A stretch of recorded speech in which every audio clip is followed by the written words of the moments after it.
एक कई गायत्री महामंत्र से आज की कक्षा का शुभारंभ करते हैं।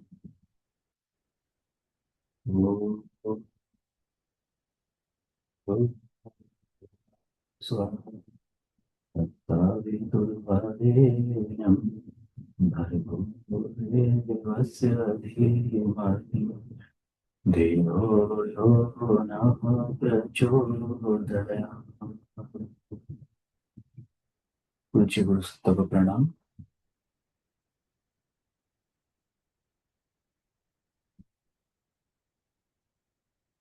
पूज्य गुरु सत्ता को प्रणाम करते हुए हमारे आदरणीय श्री लाल बिहारी बाबू जी को प्रणाम एवं सभी सभी साधक मित्रों को प्रणाम।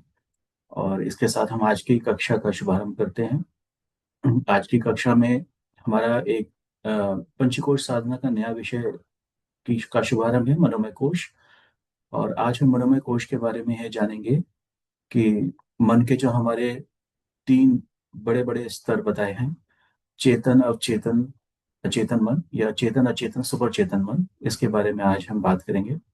और आज हम इस विषय को जानने की प्रयास करेंगे कुछ अलग दृष्टिकोण से। आज हम बात करेंगे साइंटिफिक स्पिरिचुअलिटी के बारे में, और हम बात करेंगे क्वांटम फिजिक्स के बारे में। इसके साथ में हम देखेंगे कि ह्यूमन साइकोलॉजी में हमारे मन को किस प्रकार से विभाजित किया गया है और हम इसका लाभ किस प्रकार से ले सकते हैं अपने दैनिक जीवन के लिए और साथ ही अपने आध्यात्मिक उन्नति के लिए। तो आइए इस कक्षा का शुभारंभ करते हैं हम एक विषय के साथ में।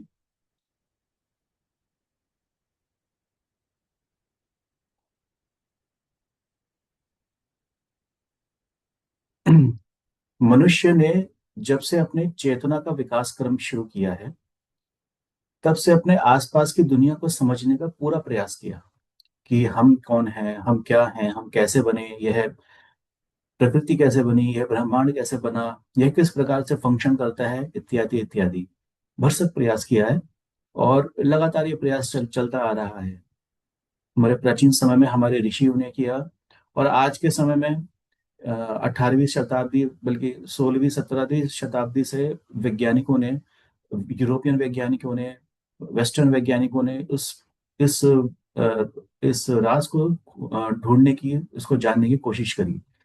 और उसको बृहद से लेकर के सूक्ष्म तक यह पता करने की कोशिश करी कि यह दुनिया कैसे बनी है।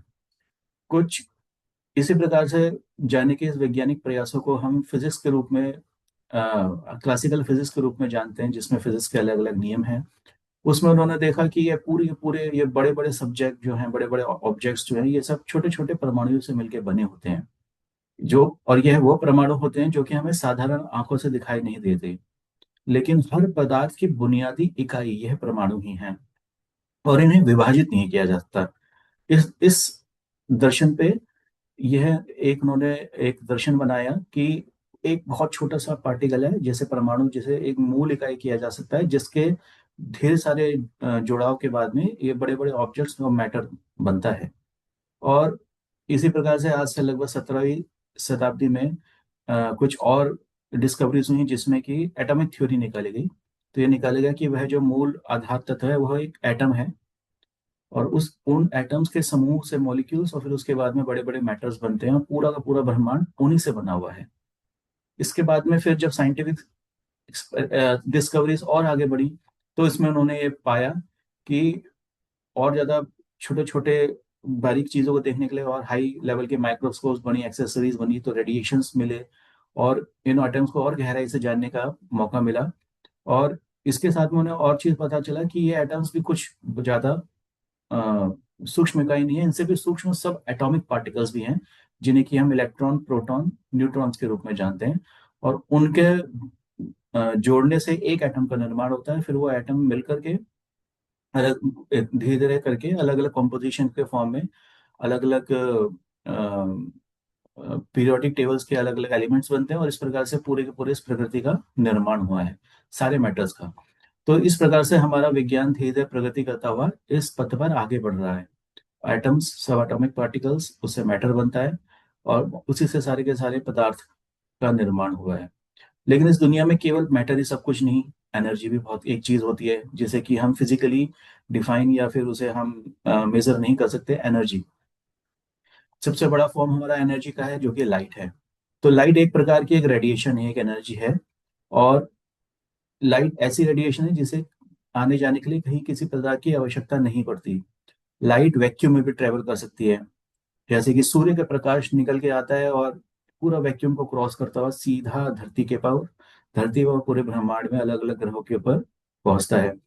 तो लाइट एक प्रकार की वेव है, इलेक्ट्रोमैग्नेटिक वेव, मैटर से अलग, विद्युत चुंबकीय तरंग। और जैसे कि हम पानी में एक कंकड़ डालते हैं तो चारों तरफ उसकी वेव फैल जाती है, उसी प्रकार जब उसी उसी उसी वेव के फॉर्म में यह लाइट ट्रेवल करती है। परंतु यह ये केवल ऐसा हमेशा नहीं था। शुरुआत में इस लाइट को देखा जाता था कि यह लाइट जो है वेव के फॉर्म में नहीं, इसे पार्टिकल के फॉर्म में ही हमारे साइंटिस्ट मानते थे और यही लेकर के चलते थे। पुराने जो फिजिस्ट हैं, न्यूटन्स हैं, यहाँ तक आइंस्टीन ही, उन्होंने भी इसी बात को ज्यादा प्रतिपादन दिया कि लाइट एक पार्टिकल है। और उस पार्टिकल को उन्होंने नाम दिया फोटोन। फोटोन के रूप में वो पार्टिकल अंतरिक्ष से बम्बार्ड होता है और हमारे पे पड़ता है। तो आज हम इस बारे में बात इसलिए कर रहे हैं क्योंकि इसी से रिलेटेड एक बहुत बड़ी एक साइंटिफिक डिस्कवरी हुई जो कि हमारे आज के विषय से बहुत गहराई से जुड़ा हुआ है। तो अलग अलग साइंटिस्ट आए इसी क्रम में, उन्होंने कहा कि नहीं, लाइट जो है पार्टिकल नहीं है, लाइट वेव है। क्योंकि उनके एक्सपेरिमेंट्स में उन्होंने ये पाया कि लाइट जो है वेव की तरह ट्रेवल कर रही है। तो यहाँ से एक नई थ्योरी का जन्म हुआ कि लाइट दोनों है, वेव भी है और पार्टिकल भी है। और 19वीं सदी में आते आते एक अन्य वैज्ञानिक ने इस बात को प्रूव करने का एक बीड़ा उठाया और उन्होंने एक एक्सपेरिमेंट किया जिसे कि डबल स्लिट एक्सपेरिमेंट के नाम से जाना जाता है। डबल स्लिट का मतलब, एक स्लेट लिया, उस स्लेट में दो छेद किए। हम आपको यह दिखाना चाहेंगे स्क्रीन शेयर करके।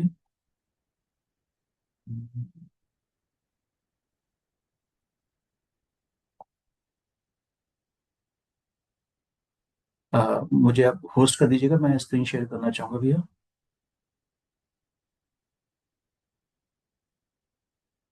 मुझे स्क्रीन शेयर का ऑप्शन नहीं आ रहा है। जी।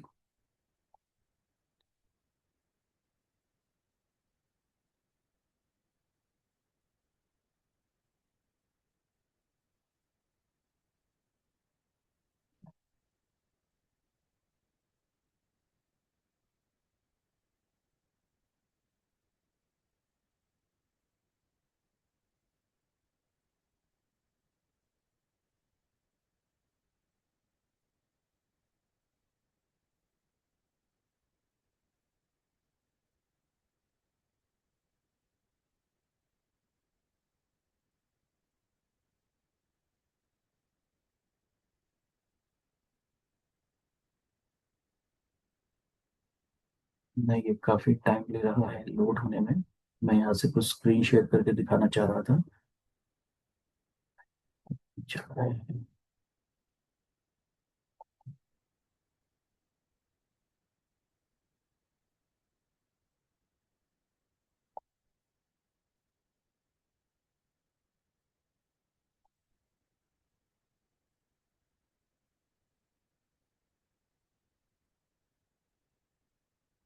जी।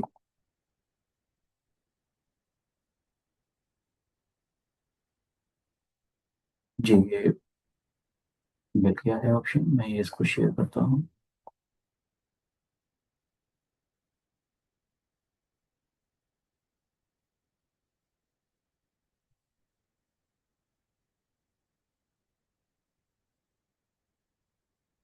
तो यहाँ पे आप ये देख पा रहे होंगे कि ये एक प्रकार का एक्सपेरिमेंट है जिसके बारे में अभी हम बात कर रहे थे।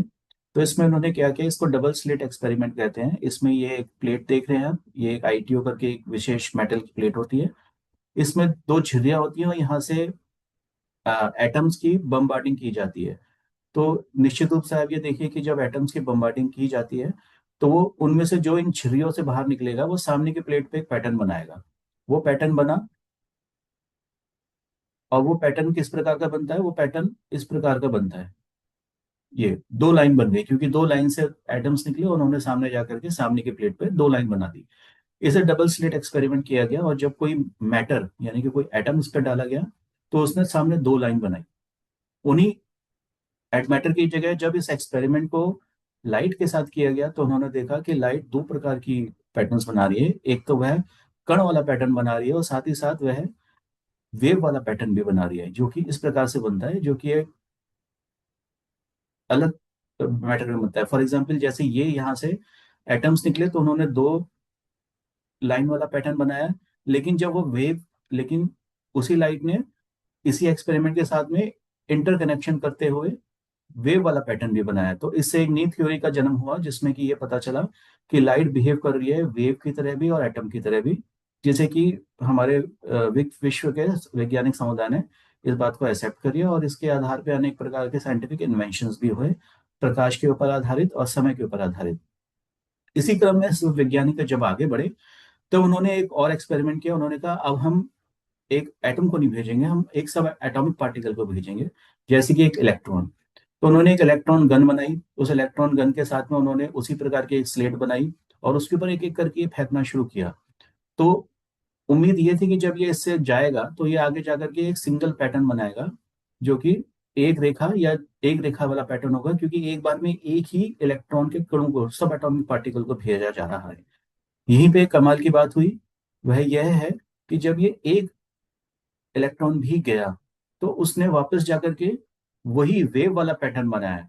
यानी कि एक ही इलेक्ट्रॉन पहले इस छेद से जा रहा था और फिर दूसरे छेद से जा रहा था, और आपस में इंटरेक्ट करके एक वेव वाला पैटर्न बना रहा था, जिसे देख करके वैज्ञानिकों की आंखें खुली की खुली रह गई कि एक सब एटॉमिक पार्टिकल पार्टिकल के साथ में वेव का भी बिहेव कर रहा है। तो उस बात को भी स्वीकार कर लिया गया कि चलिए ठीक है।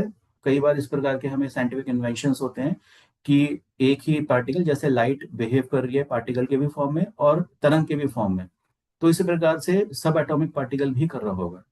इसी क्रम में जब वैज्ञानिक आगे बढ़े तो उन्होंने देखा कि चलो हम जरा देखें तो सही, कि जब ये हम यहाँ से एक इलेक्ट्रॉन भेज रहे हैं तो ये वेव की तरह कैसे, तो ये बजाय इसके केवल एक दाने के जाने के बजाय ये दोनों तरफ से कैसे जा रहा है, यानी कि ये ऐसे कैसे जा रहा है। तो उन्होंने एक ऑब्जर्वर लगाया, जिसे आप ये आंख की तरह में देख रहे हैं। इस ऑब्जर्वर का क्या काम है, ये देखने के लिए लगाया कि जरा देखे तो सही कि जब हम यहाँ से एक इलेक्ट्रॉन, एक सब एटॉमिक पार्टिकल इलेक्ट्रॉन भेज रहे हैं, तो वो बजाय केवल एक छेद से आगे जाने के, वो दोनों छेद से कैसे आगे जा रहा है। तो जब उन्होंने ये लगाया और उन्होंने देखा तो ये पता चला कि अब इलेक्ट्रॉन जो था केवल एक ही छेद से जा रहा है। तो उन्होंने कहा कुछ गड़बड़ हुई होगी, तो उन्होंने इस ऑब्जर्वर को हटा दिया।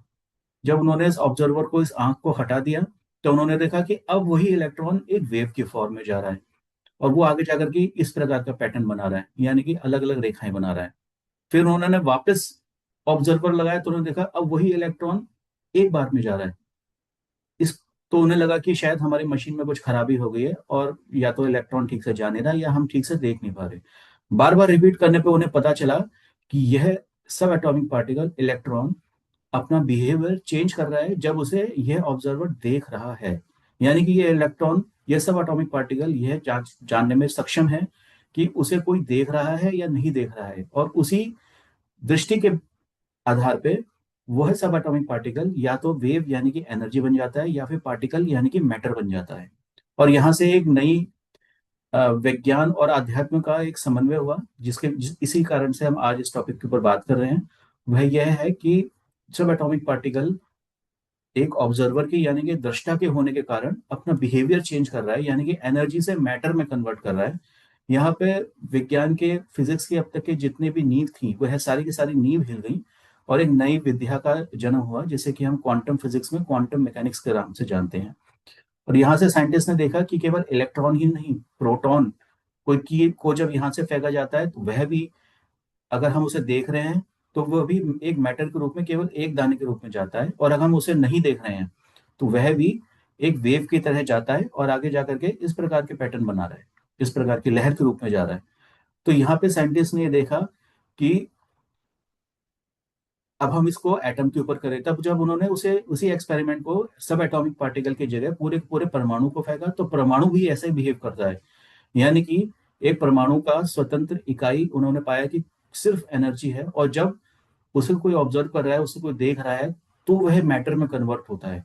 तो यहाँ से वैज्ञानिकों ने यह निष्कर्ष निकाला कि भारतीय उपनिषदों में, दर्शनों में जो यह वेद वाक्य दिया गया है कि शब्द ब्रह्म ब्रह्म नाद ब्रह्म है, शब्द के द्वारा ही, एक वेव के द्वारा ही, एक एनर्जी के द्वारा ही इस पूरे संसार की सृष्टि हुई है, रचना हुई है।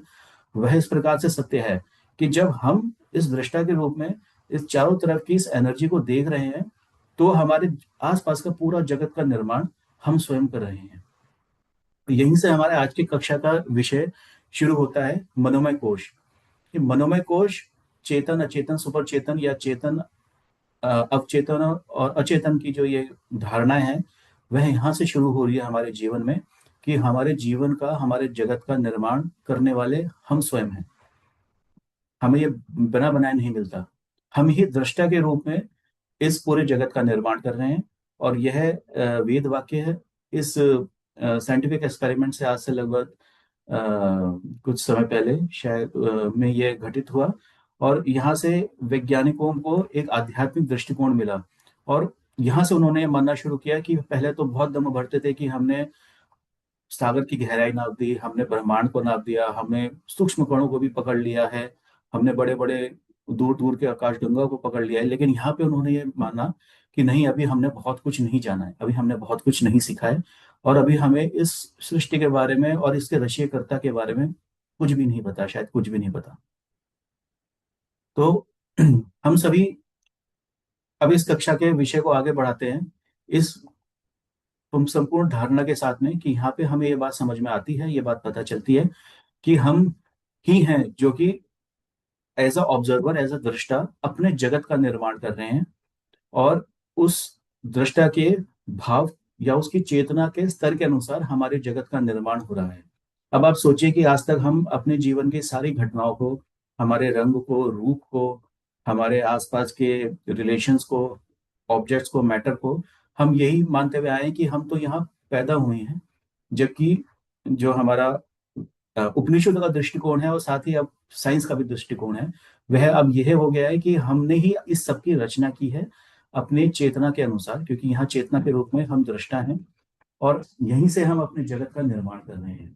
अपने मनोमय कोश के आधार पे हम अपने जगत का निर्माण कर रहे हैं। तो ऐसा क्यों है कि हमारा जगत अलग अलग प्रकार का निर्माण हो रहा है? ऐसा क्यों नहीं हो जाता कि जैसा कि हम चाहते हैं, सुख से भरा, सुविधाओं से भरा, प्रसन्नता से भरा, बिना किसी कष्ट कठिनाइयों का भरा भरा हुआ जगत का रचना हम क्यों नहीं कर पा रहे? हम क्यों नहीं करते? क्या हम इस बारे में अनभिज्ञ हैं केवल इस कारण से, या फिर हमें किसी और कारण से इस ऐसा होता है कि हम अपने जो दृष्टा के रूप में क्यों ना केवल ऐसा ही जगत देखें जिसमें कि सिर्फ सुख, संपन्नता, शांति और ऐश्वर्य हो, जिसमें, या फिर जिसमें जीवन मुक्ति ही हो? तो ऐसा क्यों होता है? इस बारे में जानते हुए हमारे जो कॉन्शियस साइंस साइंस के कुछ वैज्ञानिक हैं, और साथ में हमारे जो साधक एवं गुरु लोग हैं, उन्होंने एक चेतना का एक स्तर बनाया, जिसके बारे में हम दोबारा आपको स्क्रीन शेयर करके दिखाना चाहेंगे।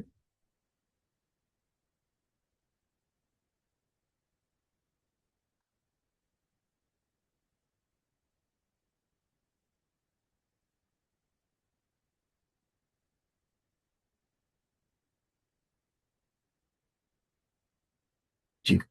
तो यहाँ आप देख सकते हैं कि एक व्यक्ति के अंदर चेतना का जो स्तर है, उन्होंने कोशिश करी, कुछ अलग अलग आज के टाइम में साइंटिफिक कुछ इक्विपमेंट्स ऐसे बन चुके हैं जिसमें कि हम आपके ऑरा की फोटोग्राफी ली जा सकती है, और साथ में न्यूरो साइंस के थ्रू आपके ब्रेन की मैपिंग करके हमारी जो चेतना है वह किस वाइब्रेशन पे वाइब्रेट कर रही है, उसको पकड़ा जा सकता है। और उसके आधार पर गहरी रिसर्च करके एक प्रकार का एक एनर्जी चार्ट बनाया है कि यदि हमारी फ्रीक्वेंसी किस फ्रीक्वेंसी पे है, हमारी मेंटल वेव्स किस फ्रीक्वेंसी पर एवरेज में रहती हैं पूरे 24 घंटे में, उस प्रकार का चेतना स्तर हमारा है।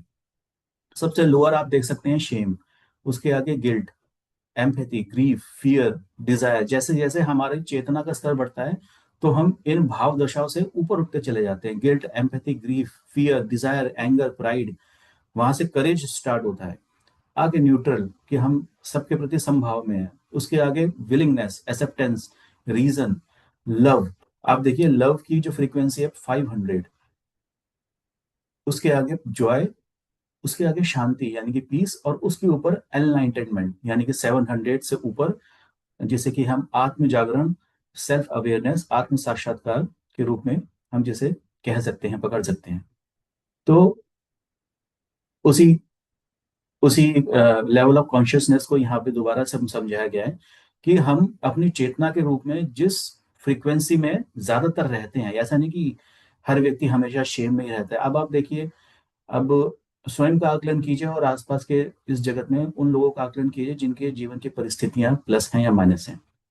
आप देखिए कि आप ज्यादातर समय किस प्रकार की फ्रीक्वेंसी में, भाव दशा में अधिक से अधिक समय रहते हैं।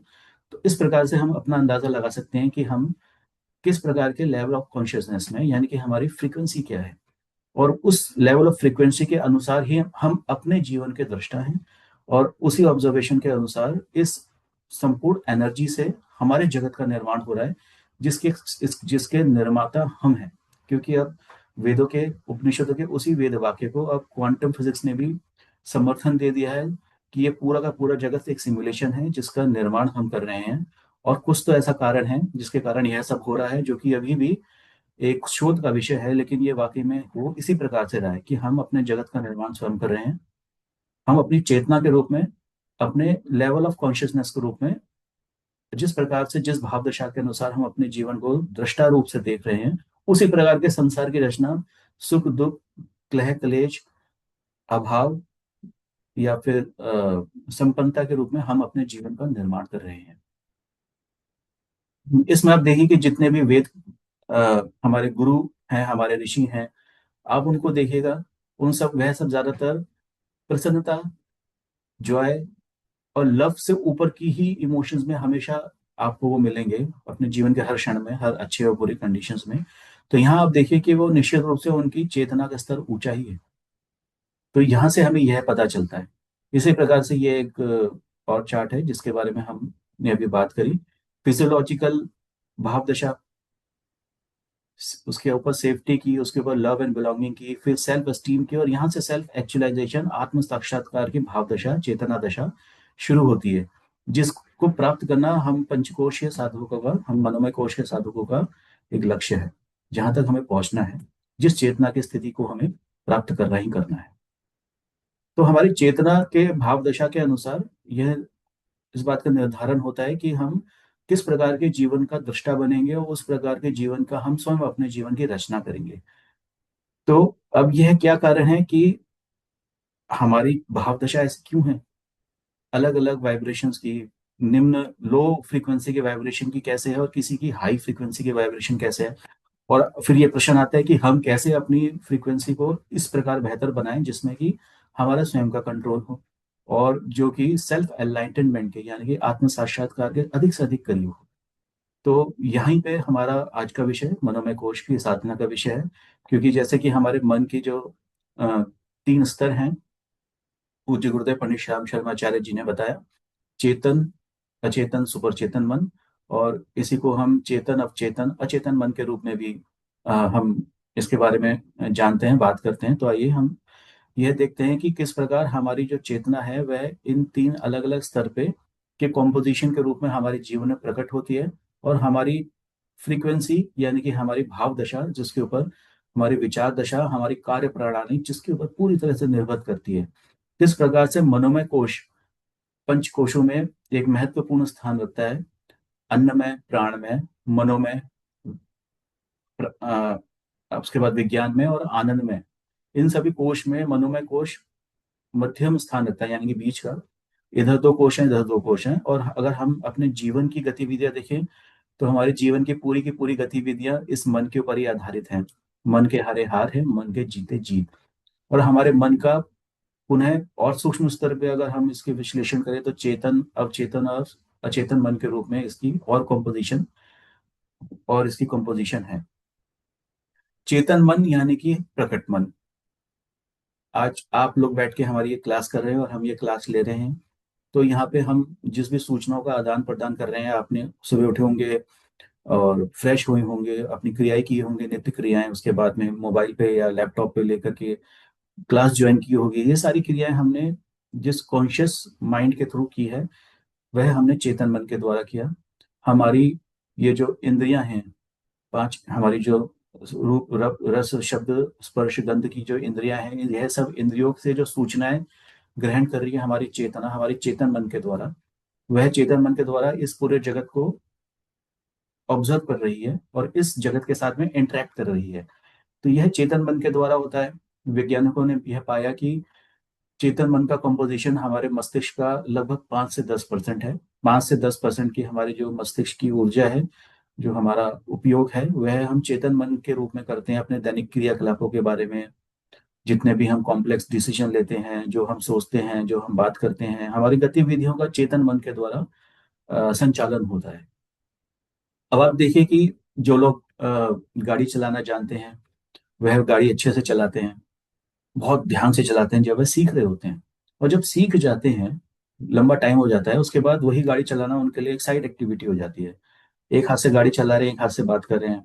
कई लोग तो इतने महान हैं कि नींद में भी गाड़ी चलाते कि अरे मैं तो गाड़ी चला रहा था और फिर मेरे को झपकी लगी, और लेकिन जब मेरी आंख खुली तो मैंने देखा कि मैं तो घर पहुंच गया। तो ऐसे भी लोग हैं। तो कुछ ऐसी एक्टिविटी जो हमारी, जिसके लिए हमें कॉन्शियसली अलर्ट रहने की जरूरत नहीं पड़ती, यानी कि जो हमारी आदतों में कन्वर्ट हो जाता है, या फिर हमारी अ, जिसे कि आजकल कहते हैं बोन मेमोरी के रूप में कन्वर्ट हो जाता है। वह उस उन आदतों को, वह चीजें हमारे अवचेतन मन में, हमारे सबकॉन्शियस माइंड में, हमारे कन्वर्ट में स्टोर हो जाती हैं, हमारे विचारों के रूप में, हमारी आदतों के रूप में, हमारे, जिन्हें कि आध्यात्मिक भाषा में स्मृतियां कहा जाता है। वह स्मृतियां जो कि हमारी एक प्रोग्रामिंग बन चुकी है, पैटर्न बन चुका है, उस अवचेतन मन में, वह अब सबकॉन्शियस माइंड में हमारा वो जाकर के स्टोर हो जाता है। और वह स्टोर स्मृतियां हमारे चेतन मन को पुश करती हैं उन आदतों को, उन एक्शंस को बार बार रिपीट करने के लिए। आप ये देखिए कि आप बाहर से कहीं घर आए, आपके जेब में कुछ सामान है, चाबियां हैं, थैला है, सामान है। तो वैज्ञानिकों ने ये पाया कि हमारे जो एक्शंस हैं, एक मनुष्य जो एक्शन लेता है उनमें से 80% एक्शंस वो वही लेता है जैसे कि उसकी हैबिट है। केवल 20% में वह अपने चेतन मन का उपयोग करता है। आप अपने दैनिक गतिविधियों को देखिए, सुबह से लेकर शाम तक आप ज्यादातर देखेंगे कि ज्यादातर काम आप वही हैबिट्स के रूप में रिपीट कर रहे हैं, जो कि आपकी एक हैबिट बन चुकी है। उसमें ज्यादा दिमाग नहीं लगाते कि बस हाँ उठना है, यहाँ पे बाहर से जैसे आए तो चाबी जहाँ रखनी है वहीं रखी, थैला जहाँ रखना वहीं रखा। एक गृहिणी जब किचन में काम कर रही है तो वो जो बर्तन जहाँ रखती है वो लगभग वहीं रखना हर बार पसंद करती है, ये वो, या वो वैसे ही होता चला जाता है। एक स्टूडेंट जिस प्रकार से एक एग्जाम में पहली बार जो गलती करता है, अगली बार अनजाने में अगर वो ध्यान ना दे तो वापस वही रिपीट, मिस्टेक्स एग्जाम में वही रिपीट हो जाती है। वो हमारा एक आदत, एक पैटर्न बन गया है जो हमारे अवचेतन मन में है। अवचेतन मन डोमिनेट करता है, वो ये हमारा सबकॉन्शियस माइंड डोमिनेट करता है हमारे कॉन्शियस माइंड की एक्टिविटीज को। यहाँ पे वो पैटर्न्स, यहाँ पे वो रिकॉर्डिंग्स, यहाँ पे वो स्मृतियां स्टोर्ड हैं, जो कि हमारे पूरे जीवन का, व्यक्तित्व का संचालन करती हैं, पुश करती हैं यहाँ पीछे से। और इन सब का सुपर बॉस है हमारा सुपर कॉन्शियस अचेतन मन। जो हमारा अनकॉन्शियस माइंड है वह इन सब का बॉस है, जिसे कि कारण स्वरूप में, भाव स्वरूप में कहा जाता है। चित्त के संस्कार कर्म के बीच, कर्म संस्कार इस सुपर बॉस में रहते हैं, इस सबकॉन्शियस माइंड में रहते हैं, इस अनकॉन्शियस माइंड में रहते हैं। और यहाँ से वह हमारे पूरे जीवन को पंप करता है। हमारे जीवन में किस प्रकार की घटनाएं प्रकट हों, यह हम दृष्टा भाव में अपने इस मूल, अपने सबसे कोर से, हमारे कारण स्वरूप से, अपने भाव स्वरूप से, अपने इस अनकॉन्शियस पार्ट से बाहर निकालते हैं, विचारों के रूप में, फिर एक्शंस के रूप में हमारे जीवन में ग्रह घटनाएं घटित होती हैं। हमारे अवचेतन, हमारे हमारे सबकॉन्शियस, हमारे हमारे अनकॉन्शियस, हमारे सबकॉन्शियस, और वहां से कॉन्शियस में यह पूरा का पूरा एक ट्रेवल करता है। और इस ऑटोमेटिक फिनोमिना के द्वारा हम अपना पूरा का पूरा जीवन जीते हैं। और इस प्रकार से हमारे पूरे जीवन का संचालन होता है। हम इस प्रकार से हमारा दृष्टा भाव जो है अनजाने में प्रकट होता है, और हमारे पूरे जीवन का, हमारे आसपास की दुनिया का, हमारे स्वयं का निर्माण होता है। यह इस प्रकार से चलता है। तो यहाँ तक भी ठीक है, ये एक प्रकार से प्रकृति की रचना है, और इस ईश्वरीय रचना के अनुसार हर जीव की रचना हुई, मनुष्य के रूप में हर जीवात्मा की रचना हुई, वो हर जीवात्मा इस प्रकार से कार्य करता है।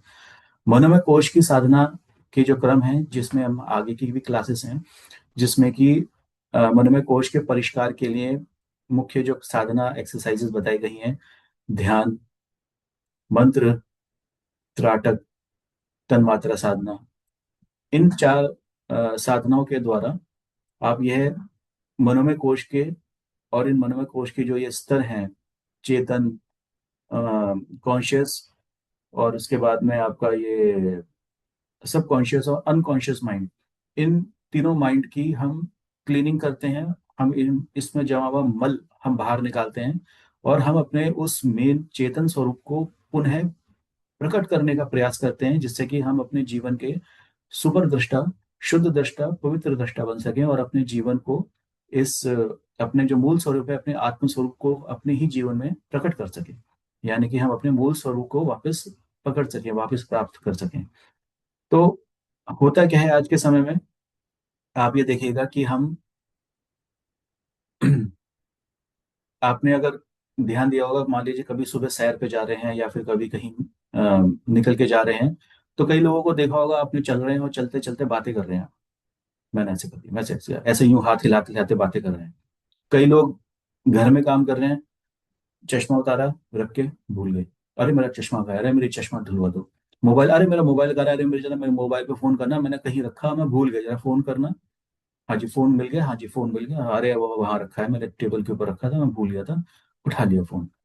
तो आप ये देखिए कि हम क्या भूल गए। हमने वही काम भूल गए जो कि हमने अपने हाथों से कहीं कोई अपना मोबाइल, अपना चश्मा, अपना चाबी, अपना कोई सामान रखा।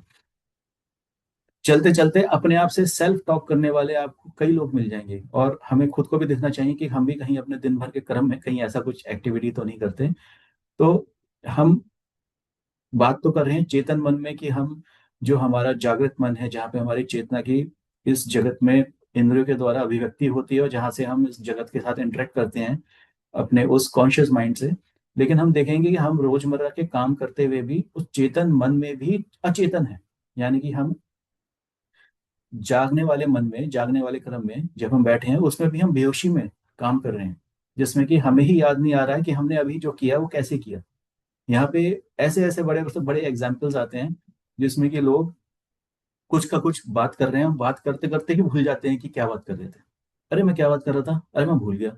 अच्छा अच्छा, हाँ हाँ तुम ये, फिर दूसरा आदमी याद रहता है, अच्छा हाँ हाँ मैं तो ये बात कर रहा था। बेहोशी का इस ये आलम है कि अपने ही कॉन्शियस माइंड में भी अनकॉन्शियस पड़े हैं, उन्हें याद ही नहीं कि वो क्या कर रहे हैं। तो इस प्रकार की बेहोशी में जो व्यक्ति जीते हैं, उनके लिए मनोमय कोश की साधना, अन्नमय, पूरे पंचकोशी की साधना बहुत बहुत आवश्यक है। क्योंकि हम ही अपने जीवन के क्रिएटर हैं। अभी हमने देखा, हमारे वेद वाक्य हैं, हमारे उपनिषद के वाक्य हैं, और क्वांटम फिजिक्स भी यही बताती है कि हम ही दृष्टा के रूप में अपने जीवन का निर्माण कर रहे हैं। और जब हम बेहोशी रूप में अपने कॉन्शियस माइंड में भी अगर हम बेहोशी में जी रहे हैं, अगर हमें इस बात का होश ही नहीं है, तो हम क्या उससे गहरी की लेयर में अपने अनकॉन्शियस सबकॉन्शियस माइंड में उतरेंगे, और क्या उसका प्यूरिफिकेशन करेंगे, और अपने जीवन को सफल कैसे बनाएंगे।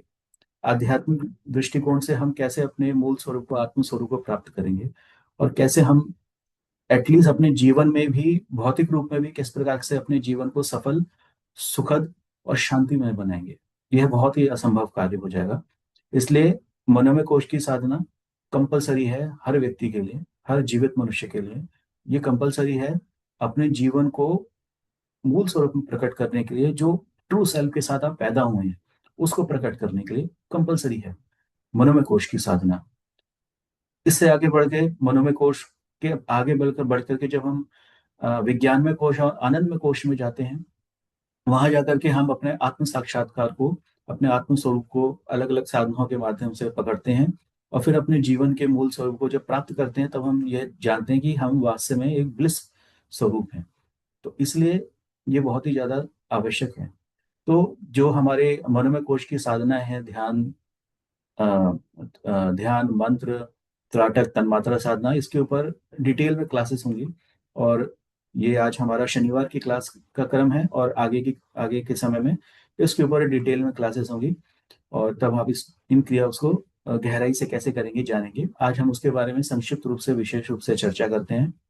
तो जो हमने अभी जाना कि हम ही अपने जगत का निर्माण कर रहे हैं दृष्टा के रूप में, हम मूल रूप से चेतना है। उस चेतना में हमारी जिस भाव दशा में हम मुख्यतः रहते हैं, उस फ्रीक्वेंसी के अनुसार हमारी चेतना रहती है, और वैसे ही भाव दशा के अनुसार हमारे जगत का आसपास में निर्माण होता है। हमारे सुख और दुख का निर्माण करता हम ही हैं। हमारे मनुष्य के जो मूल डायमेंशंस हैं जीवन के, उसका स्वास्थ्य, उसका स्वास्थ्य का डायमेंशन आता है, उसका अंतःकरण का डायमेंशन आता है, उसके मनी का डायमेंशन आता है, उसके रिलेशंस का, परिवार का, संबंध का, प्रियजनों का डायमेंशन आता है। इस समस्त डायमेंशन का निर्माण जो हम कर रहे हैं, अपनी ही भाव दशा के अनुसार कर रहे हैं, अपनी चेतन, अवचेतन, सुपर चेतन मन के दशा के अनुसार कर रहे हैं। इसको बेहतर बनाना है तो आपको मनोमय कोश के क्षेत्र में उतरना होगा और अपने इन माइंड्स की लेयर को क्लियर करना होगा।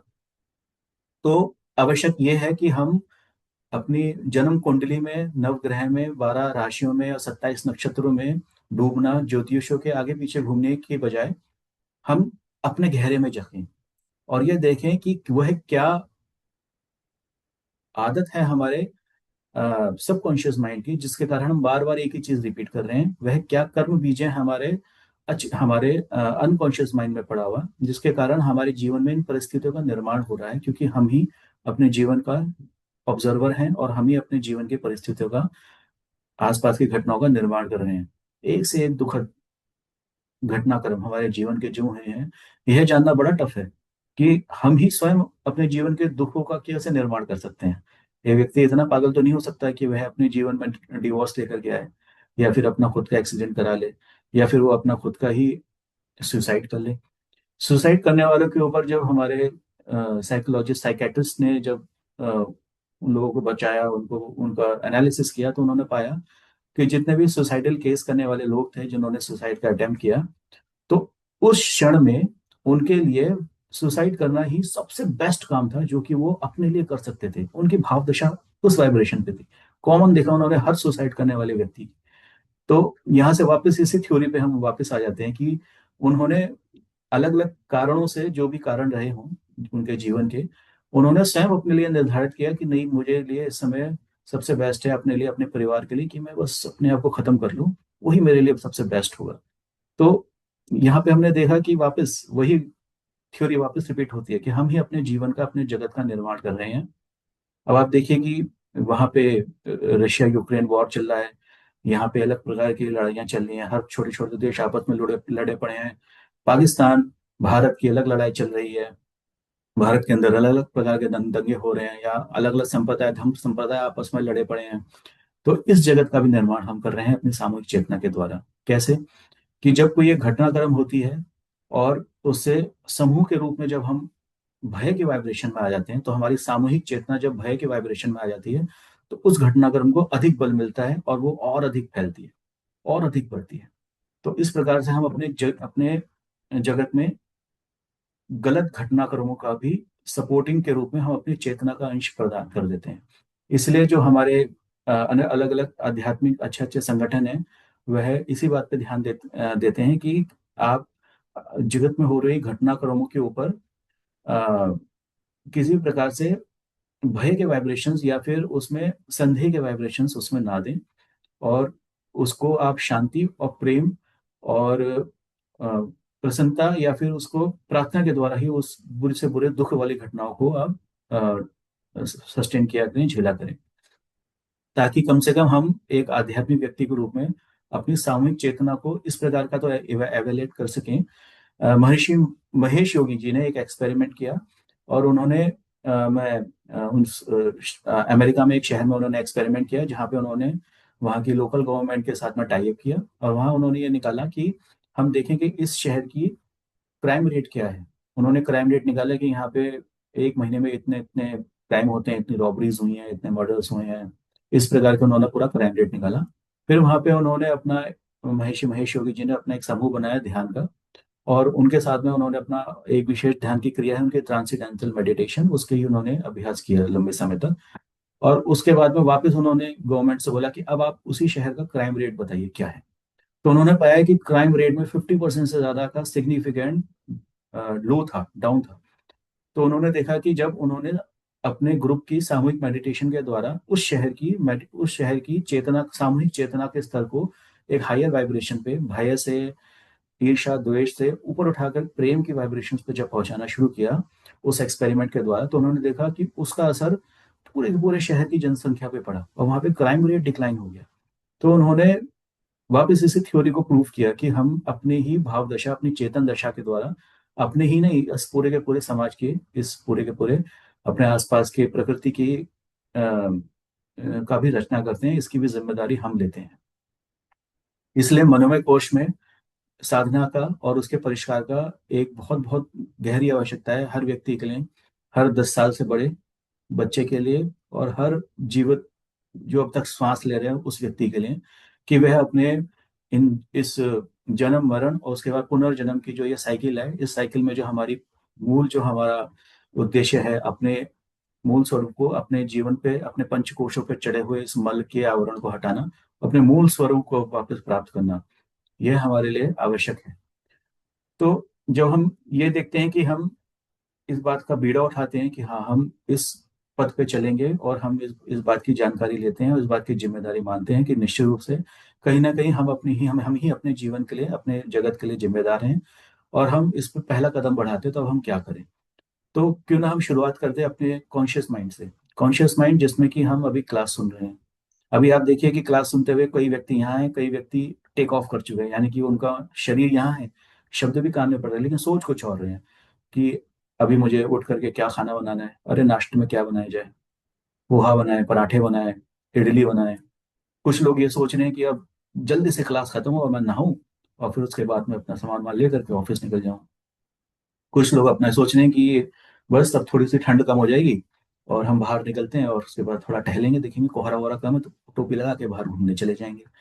तो हम कुछ परसेंट अपने कॉन्शियस माइंड में भी, कुछ परसेंट से हम ये क्लास सुन रहे हैं, और कुछ परसेंट से हम कहीं और ही हैं, किसी और विचारधारा में हैं। तो चेतना, तो कॉन्शियस माइंड की साधना में, मनोमय कोश में, यही एक साधना है कि जिसमें हमें जो हम कर रहे हैं उसमें जागृत हो जाएं, जिस क्रिया में हम हैं उस क्रिया में जागृत हो जाएं, संपूर्ण रूप से उसी काम को करें, पूरे अवेलेबिलिटी के साथ में, पूरे ध्यान के साथ में, कि अब दोबारा ऐसा ना हो कि हम अपना मोबाइल कहीं रखें, चाबी कहीं रखें, चश्मा कहीं रखें, और फिर भूल जाएं, फिर बोले कि अरे यार घंटी बजाना, मेरा मोबाइल मुझे मिल नहीं रहा। नहीं, क्यों ना हम इसी साधना से शुरू करें, अपने क्रियाओं पर त्राटक करिए। आपने देखा होगा, जो मिलिट्री परेड करती है तो एक एक कदम रिदम के साथ उठाती है, 1 2 3, फिर 1 2 3, एक एक कदम उनका एक रिदम में होता है। उन्होंने अपने शरीर की क्रियाओं पे गहरा त्राटक, गहरा ध्यान किया है, और उसको इतने रिदम में लिया है कि वो मंत्र बन गए, उनके शरीर की क्रियाएं उनके लिए मंत्र बन गई हैं, रिदम में चलते हैं वह पूरे होश हवास के साथ में अपने परेड कर रहे हैं। तो उनकी एक एक कदम ताल, केवल उनका ही नहीं, उनके पूरी पूरी पलटन का कदम ताल एक से एक बना हुआ है। जापानीज साधना और एक्सरसाइज प्रक्रिया में टाई ची करके एक ऐसी ही क्रिया आती है, जिसका, टाई ची एक मेडिटेशन उनकी टेक्निक है, जिसमें कि अ, शरीर के क्रियाओं के ऊपर ध्यान करते हुए, अलग अलग प्रकार की क्रिया करते हुए उसके ऊपर जागृति लगाई जाती है, कि अपने हाथ को ऊपर उठते हुए देखो, पूरी संपूर्णता के साथ देखो, और फिर पूरी संपूर्णता, पूरे तट, पूरे गहराई के साथ में उस हाथ को ही देखते हुए, उस हाथ के ऊपर ही प्रेजेंस करते हुए वापस नीचे आओ। तो टाई ची एक मेडिटेशन टेक्निक है, बहुत अच्छी होती है, इसके ऊपर यूट्यूब ट्यूटोरियल्स भी हैं। वह भी आपको अपने शरीर की क्रियाओं के प्रति जागृत होना सिखाता है। तो क्यों ना हम शुरुआत करें अपने चेतन मन में ही पूर्ण रूप से जागृत होकर के, उसमें इन्वॉल्व होकर, उसमें इंटरेस्ट जगाइए, उसमें भाव दशा जगाइए, और अपने ही शरीर के अलग अलग क्रियाओं के ऊपर त्राटक कीजिए। अब आप देखिए, सबसे बढ़िया त्राटक क्या है, सबसे बढ़िया ध्यान क्या है, अपनी सांसों के ऊपर ध्यान करिए। सांस आपकी कितनी गहरी आ रही है, आ भी रही है या नहीं आ रही है, या थोड़ी सी उथली आ रही है या गहरी आ रही है। थोड़ा अपने ऊपर ध्यान कीजिए, मनोमय कोश में अपने कॉन्शियस माइंड में अपने आप को जागृत कीजिए।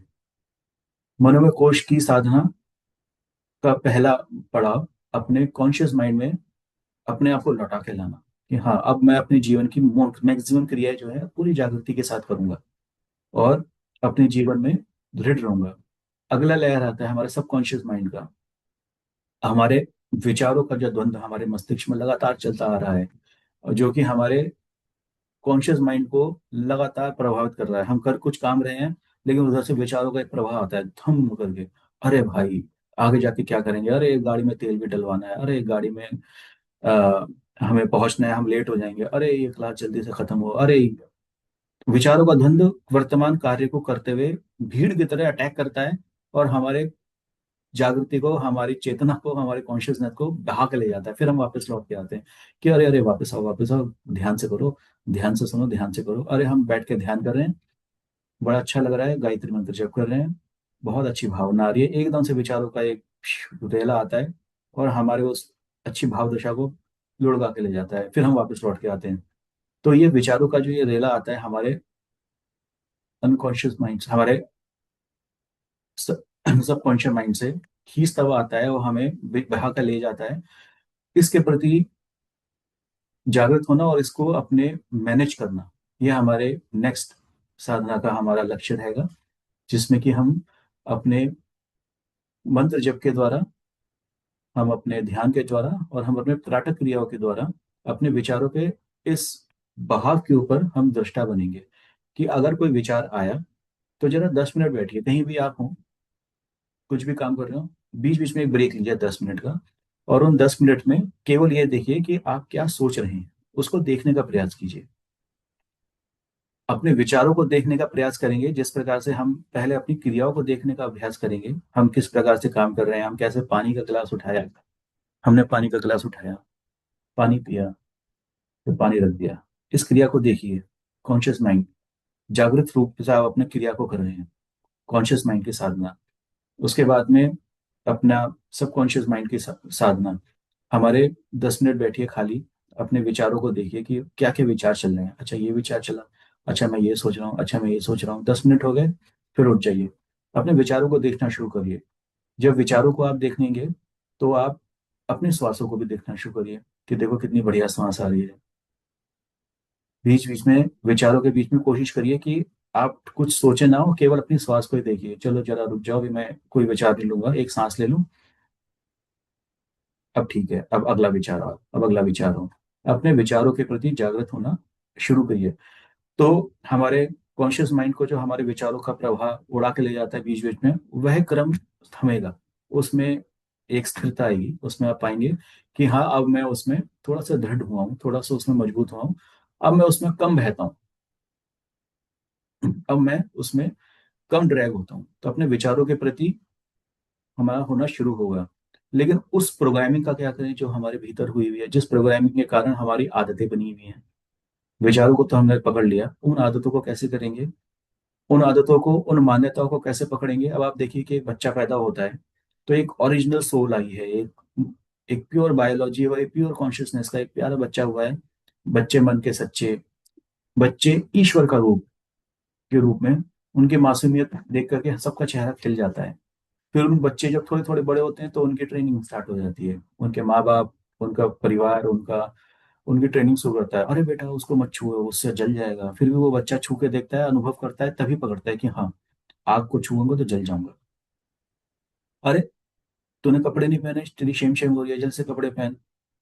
उसकी ट्रेनिंग स्टार्ट हो गई है। वो स्कूल में जाता है, स्कूल में उसकी टीचर अलग प्रकार की ट्रेनिंग देती है कि अगर तुम रोए क्लास में तो तुम्हारी पिटाई होगी, अगर तुमने खाना नहीं खाया तो काला बाबा आएगा तुम्हें उठा के ले जाएगा। गलत और सही की ट्रेनिंग उसकी शुरू हो गई, उसकी धारण, उसकी मान्यता, उसके जीवन में मान्यताओं का निर्माण करना उसके समाज ने शुरू कर दिया।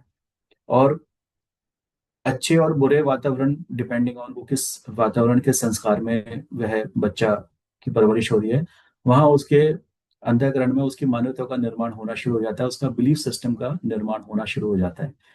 और उस बिलीफ सिस्टम का पॉजिटिव इम्पैक्ट ये होता है कि वह उस परिवार में, उस समाज में, उस समाज की मान्यताओं के अनुसार उसका विकास और उसका निर्माण होना शुरू हो जाता है। जैसे आप देखिए ना, कुम्हार का चाक होता है, उसके ऊपर आ, वह अलग अलग प्रकार की शेप दे करके धीरे धीरे करके उस पर मटके का या कुल्हड़ का उसका निर्माण करता है। उसी प्रकार से बच्चे की उस चेतना का मोड़ होना शुरू कर देता है उसका परिवार, उसका समाज, जिसमें वह जी रहा है।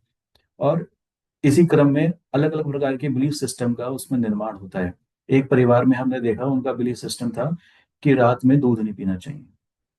कुछ कारण हुआ होगा, किसी के साथ कुछ घटनाक्रम हुई होगी, तो उनकी एक मान्यता बन गई कि रात में दूध पीने से तबीयत खराब हो जाएगी। अब क्या होगा, उनके किसी एक व्यक्ति के साथ हुआ होगा, बुजुर्ग में, लेकिन उनके परिवार का यह सिद्धांत बन गया कि नहीं, हम रात में दूध पिए ही नहीं सकते, अगर हमने पिया तो हम सब गए काम से, या तो हमें उल्टी हो जाएगी या हमारा दस्त हो जाएगा, कुछ ना कुछ गड़बड़ हो जाएगी। अलग अलग प्रकार की बिलीफ सिस्टम, अपनी धारणाएं, अपनी मान्यताएं हम अपने मन में बना के बैठे हैं।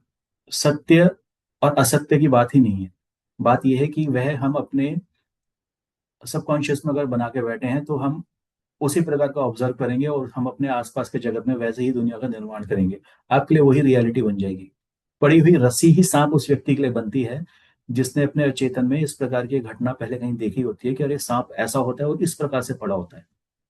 देखा ना, जिसके मन में भूत प्रेत की कल्पना पहले से ही गहरी पड़ी हुई है, वह ही किसी थोड़ी सी भी अंधेरे में, थोड़ी से भी इस प्रकार के सुनसान क्रम में अपनी परछाई को देख के ही डर सकता है कि अरे ये तो भूत भी हो सकता है, ये काला काला क्या है मेरे पीछे, अच्छा अरे ये तो मेरी परछाई है, थोड़ा चेतना से देखेगा, ये तो मेरी परछाई है, इससे डरने की जरूरत नहीं है। लेकिन वही बेचारा बेहोश है और उसके अब चेतन में वही पैटर्न बिलीफ सिस्टम पड़ा हुआ है, तो वह अपनी परछाई को ही भूत देकर के खुद भी डर सकता है।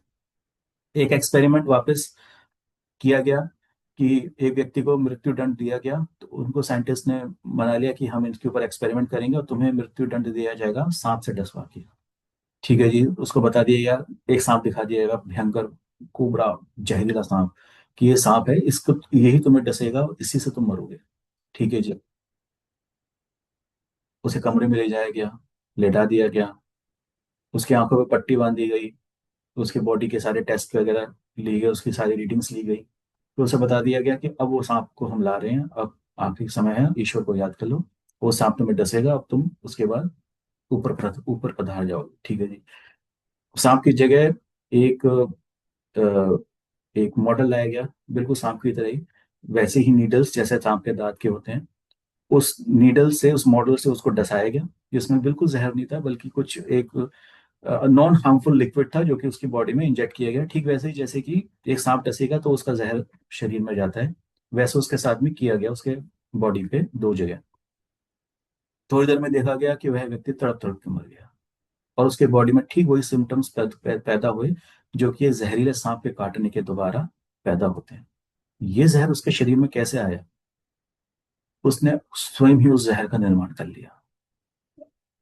उस दृष्टा ने अपनी ही पावर का यूज करते हुए अपने लिए मृत्यु की रचना कर ली, क्योंकि उसे यह बिलीव दे दिया गया था उसके सबकॉन्शियस माइंड में कि एक सांप उसे डसेगा जो ये जहरीला काला नाग बैठा है और इसके द्वारा उसको मृत्यु दंड दिया जाए। उसने स्वयं ही अपने शरीर में उस जहर को प्रोड्यूस कर लिया और उसकी पूरी बॉडी, उसका उसकी डेथ उन्हीं सिम्टम्स के साथ हुई जैसे कि एक जहरीले सांप के द्वारा डसने से होती है। तो ये हमारे मन की पावर है, और इसी पावर को अगर हम सदुपयोग करें तो हम अपने इस पंचकोशों के ऊपर चढ़े हुए आवरण को क्लीन करते हुए हम अपने आत्म स्वरूप तक पहुंच सकते हैं। इसी को रिवर्स कर देना है, यही हमारी पंचकोशीय यौगिक साइंस जो क्लासेस हैं, जो कि आदरणीय लाल बिहारी बाबू जी ने जिसकी शुरुआत की है, पंडित पंडित श्याम शर्मा आचार्य जी पूज्य गुरुदेव के दिशा निर्देशन में, उनके साहित्य पे आधार पे, यही हमारी पूरी पूरी मूल रचना है जिसके ऊपर हम लेके चलते हैं। तो यही बिलीफ सिस्टम को हमें करेक्ट करना है, अपनी मूल चेतना को फ्री करना है। तो आप देखिए कि आपकी क्या है, आपकी मान्यता क्या है। इसके लिए भी गहरे ध्यान की जरूरत है। हमें अपने सबकॉन्शियस माइंड में उस ध्यान की जरूरत है कि हमारी क्या मान्यताएं हैं, जिस मान्यता को लेकर हम जी रहे हैं। मेरी एक मान्यता है कि सुबह 5 बजे उठना अच्छा होता है। ठीक है, लेकिन क्या आप उठ पाते हैं? नहीं उठ पाते। बहुत कोशिश करते हैं, एक दिन उठे, 2 दिन नहीं उठ पाए, फिर 2 दिन उठे, फिर एक हफ्ता रह गया, और जिस दिन उठ गए उस दिन पूरा दिन जोम्बी बन के घूमते हैं, नींद पूरी नहीं हुई, सारे काम में हम सोते सोते काम से करते हैं। तो निश्चित रूप से जरूरत है कि हम अपने आदतों को, अपने अवचेतन मन को, अपने बिलीफ सिस्टम को क्रैक करें, क्लीन करें। इसके क्या उपाय हैं? ध्यान, मंत्र, त्राटक, तन्मात्रा साधना के द्वारा अपने मान्यताओं को रिविजिट करने के लिए स्वाध्याय सबसे बेहतर उपाय है। हर घन स्वाध्याय, हर स्वाध्याय के ऊपर चिंतन और उसके ऊपर मनन। अच्छे अच्छे उपनिषदों का, वेद वाक्यों का जब आप गहरा स्वाध्याय करेंगे तो वहां से आपको वो सूत्र मिलते हैं जो कि सूत्र आपके जीवन में, आपकी रियलिटी के साथ में मैच करते हैं। आपने एक उपनिषद पढ़ा तो जरूरी नहीं कि हर उपनिषदों का वाक्य आपको इंटर रिलेट करेगा, लेकिन उसमें से कुछ ना कुछ सूत्र आपको ऐसा मिलेगा जो आपके जीवन के साथ में एकदम गहराई से जुड़ा हुआ होगा। उसे अपनी एक अलग कॉपी बनाइए, अपने, उसका नाम दीजिए माई बिलीफ सिस्टम, मेरी मान्यताएं, मेरी धारणाएं, मेरा पुनर्निर्माण। उसे उसमें नोट कर लीजिए कि ये मेरे से एकदम मैच करता हुआ है। तो ये स्वध है। और फिर जब भी आप फ्री हो तो उन सूत्रों को जो आपने अलग से नोट करे हैं उसके ऊपर चिंतन करिए, मनन करिए और उसका जप करिए। जैसे मंत्र जब हम गायत्री मंत्र का जप करते हैं 108 माला, 108 बार की माला पूरी हो गई, तो यहाँ पे आप उन अपने उन सूत्रों का जप करिए अपने मन के अंदर, बार बार जप करिए। उसे आपको कॉन्शियस से सब कॉन्शियस में लेकर के जाना है, इतना गहरा जप करना है कि जैसे कि गाड़ी चलाना एक व्यक्ति के लिए पहले जागरूक होकर करने वाली एक्टिविटी होती थी, फिर वो उसके लिए ऑटोमेटिक एक्टिविटी बन जाती है। उसी प्रकार से हमारा पुरानी जो मान्यताएं रही हैं वह हट जाएं, और जो सूत्र, नए सूत्र आपने ढूंढ के अपने लिए निकाले अपनी स्वाध्याय से, वह आपके लिए ऑटोमेटिक बन जाएं। इस प्रकार का गहरा स्वाध्याय और गहरा चिंतन मनन करना है। उस्ताद जाकिर हुसैन हम जानते हैं, तबला वादक, बहुत हमारे देश का महान रहे हैं, खूब नाम उन्होंने रोशन किया है। उनके बारे में एक बात फेमस थी कि वो अपने उल्टे हाथ से तबला बजाते थे और बहुत ही कठिन से कठिन धुन वो निकालते रहते थे, और यहाँ बैठ करके चाय पी रहे हैं, यहाँ बैठ के बातें कर रहे हैं, किसी से कुछ बात कर रहे हैं, और उनका हाथ वो धुन निकाल रहा है तबले पे। उनकी इस प्रकार का उन्होंने अपने कॉन्शियस और अनकॉन्शियस माइंड को, कॉन्शियस और सबकॉन्शियस माइंड को इस प्रकार का उन्होंने ट्रेन किया था कि उनके लिए वो संगीत, तबले पे वो बात निकालना उनके लिए ऑटोमेटिक एक्टिविटी बन गई थी। बड़े से कठिन धुन वह ऐसे करते थे जैसे कि उनके लिए आम विषय हो। गजब की ट्रेनिंग, इसलिए उन्होंने इतना नाम कमाया, अपना भी और अपने देश का भी इतना नाम रोशन किया। यह हमारे ही माइंड की पावर है, इसको हम अपने जीवन में यूज कर सकते हैं। तो अपने स्वाध्याय के द्वारा अपने सूत्र निकालिए, उन सूत्र को मंत्र की तरह बार बार रिपीट करिए, उन्हें अपने गहरे में उतार लीजिए, और वापस अपने इनर चाइल्ड को, यानी कि अपने मूल स्वरूप को वापस प्राप्त करिए। हम अपने जीवन में घुट घुट के जीते हैं, हम चाहते कुछ हैं लेकिन हम अपने परिवार, अपने समाज के दबाव में करते कुछ हैं। हम, आपने काफी लोगों को देखा होगा, बच्चा करना कुछ चाहता है, वो आर्ट्स करना चाहता है, वह पेंटर बनना चाहता है, लेकिन उसे करा दी जाती है इंजीनियरिंग। वही समाज के, उसके परिवार की मान्यताएं, उस परिवार का बिलीफ सिस्टम उसके ऊपर हावी हो जाता है, उसका स्वयं का बिलीफ सिस्टम, उसके स्वयं की ओरिजिनलिटी मर जाती है, दब जाती है। तो वह दबा हुआ, कुचला हुआ सबकॉन्शियस माइंड जो है, वह अपने जीवन में किस प्रकार से सुख शांति का अनुभव करेगा। हम, वह बच्चा जीवन में अपना पूरा जीवन जी के अपना पूरा अंतिम अवस्था तक आ जाएगा, तो अभी वह गहरी शांति, वह सुख, वह आनंद का अनुभव नहीं कर पाएगा जो कि उसके ओरिजिनल स्वरूप में थी। वह बच्चा जो ओरिजिनल बायोलॉजी और कॉन्शियसनेस के साथ पैदा हुआ, लेकिन परिवार की विपरीत मान्यताओं के कारण, उसके समाज की विपरीत एजुकेशन के कारण, यदि उसके रॉन्ग बिलीफ सिस्टम का उसके अवचेतन मन में अलग अलग प्रकार के मनोविकारों का, द्वंद्व का, संघर्षों का निर्माण हो गया, तो वो किस प्रकार से अपनी चेतना को फ्री करेगा, और कैसे वह अपने जीवन में सुख शांति का अनुभव करेगा, कैसे अपनी आत्मा के मूल स्वरूप को पहुंचेगा, कैसे उसके जीवन के मंत्र अनुष्ठान सफल होंगे, कैसे उसकी ध्यान साधना गहराई में पहुंचेगी, कैसे वो विज्ञान में, कोश में नाद साधना के द्वारा और अंत अंत स्वर साधना के द्वारा, किस प्रकार से सोम साधना के द्वारा अपने मूल स्वरूप को पकड़ पाएगा। पहले अपनी इस अंतःकरण की क्लीनिंग करनी आवश्यक है। तो इसलिए जरूरी है कि हम अपने कॉन्शियस माइंड के बाद में अगला स्टेप उठाते हुए हमने अपने, जो हमारा सबकॉन्शियस माइंड है, उसकी क्लीनिंग करें, उसके बिलीफ सिस्टम को हम क्लीन करें, और इसके साथ में हम अपने विचारों के प्रति जागरूक बने और उसके ऊपर दृष्टा भाव लेकर के आए। तो आप पाएंगे कि कि बहुत सारी चीजें बेहतर होती चली जा रही हैं, एक कोलाहल सा शांत होता चला जा रहा है। इसके बाद में आगे चलते हैं, आगे के पड़ाव में हमारी बात करते हैं। हमारा जो मूल स्वर है, सुपर चेतन मन, यानी कि हमारा कारण स्वरूप, जहाँ हमारा सारा का सारा कर्म संस्कार है, जहाँ हमारे कर्म बीज हैं, जो कि हमारे पूरे जीवन में अलग अलग प्रकार के घटनाक्रम को प्रकट कर देते हैं। जैसे कि हम कुंडली में, नवग्रहों में ढूंढते हैं कि अरे मेरे जीवन में पैसा कब आएगा, देखा जरा मेरा शुक्र कौन से भाव में बैठा है, वीनस हमारा कहाँ बैठा है हमारे जीवन में, पैसा, अरे मेरी स्वास्थ्य, ये मेरी तबीयत जो है, ये बीमारी जो हो गई, ये कब ठीक होगी, जरा देखना हमारा शनि कहाँ बैठा है और हम भी, हमारी कौन सी दशा चल रही है। तो इस आपाधापी में ज्योतिष विज्ञान के पीछे हम लोग चलते हैं, जो उसकी एक हद तक सही है, लेकिन बिना इस दृष्टिकोण के वह चीज सही नहीं है कि जो भी हो रहा है जीवन में वो प्रकट हमारे भीतर से ही हो रहा है।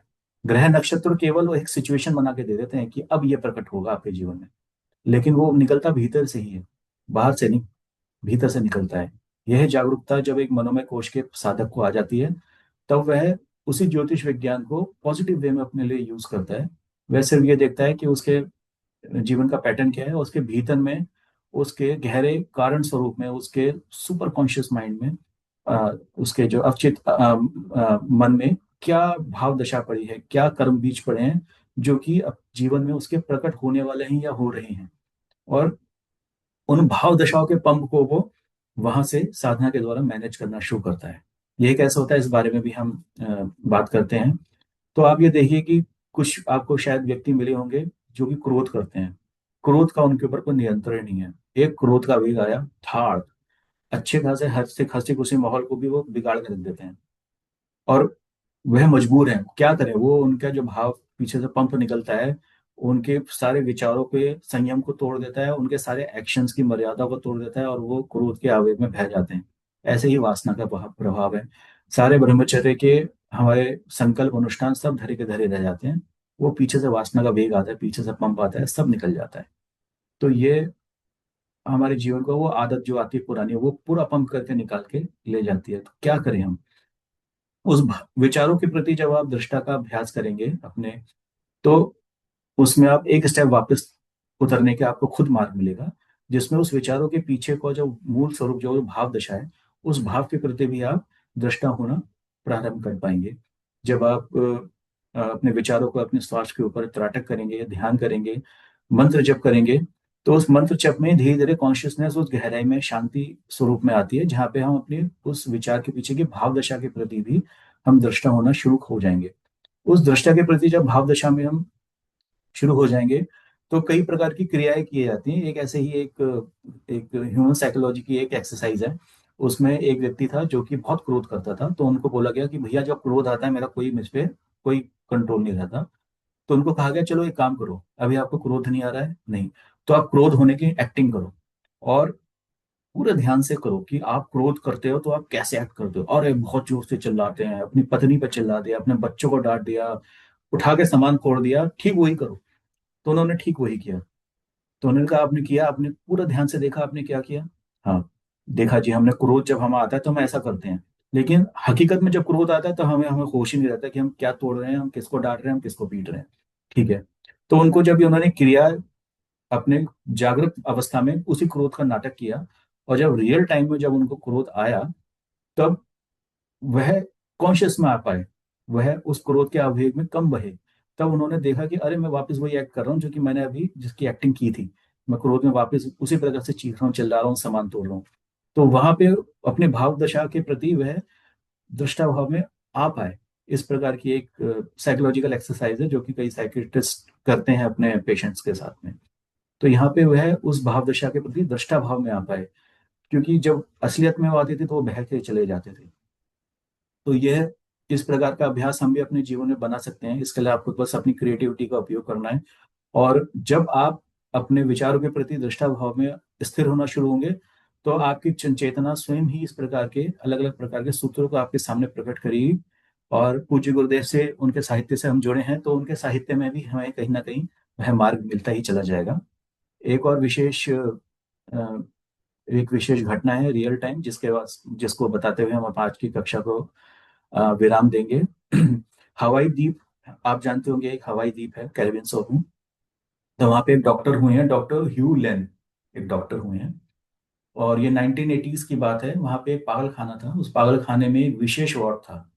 वो था क्रिमिनल पागलों का, मतलब जो वो पागल जो कि घनघोर क्रिमिनल हैं, serial murderist, serial rapist, serial robber, जो होते हैं, जो कि पागलपन में इस हद तक है कि अपने आप को ही मार डाले, इस हद के पागल। उनका एक विशेष सेल था जिन्हें जंजीरों में बांध के रखा गया था, और कोई दवाई, कोई हिप्नोसिस, कोई भी इलाज उनके लिए मिल ही नहीं रहा था। बस उनको किसी तरह से जिंदा रखा हुआ था, हाथ पैर बांध के, एक दूसरे से अलग करके।